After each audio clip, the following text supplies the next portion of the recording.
زموږ په ټولنه کې یو ډیر تکراري او کلیشه‌ای بحث لا هم ژوندی دی او هغه دا چې علم مهم دی که شتمني. کله چې یو انسان په یوه دوه لارې کې واقع کیږي نو هغه یو انتخاب لري، یا به دې خواته ځي یا هم دې خواته. خو د ریاضي منطق وایي نه، کله چې تاسې د دوو شیانو ترمنځ یو یا راولئ نو تاسې به یا دغه انتخابوئ یا دغه او یا هم دواړه.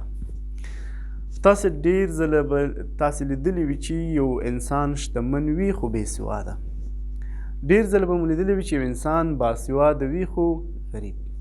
بهترین حالت هغه دی چې یو څوک د خپلو زده کړو په واسطه سره ثروت آفریني کوي، شتمني لاسته راوړي.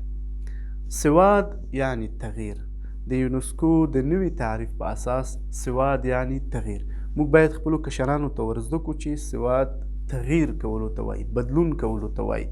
ته زده کړې کوې چې رشد وکړې، وده وکړې او د خپلو زده کړو او سواد په واسطه سره ثروت، شهرت، موقعیت او قدرت ته ورسېږي. دا بهترین حالت دی. نو تاسې هم هغه انسان تر دغه پوسټ لاندې ټګ کړئ چې ستاسې په ژوند کې یې داسې تغییر راوستی.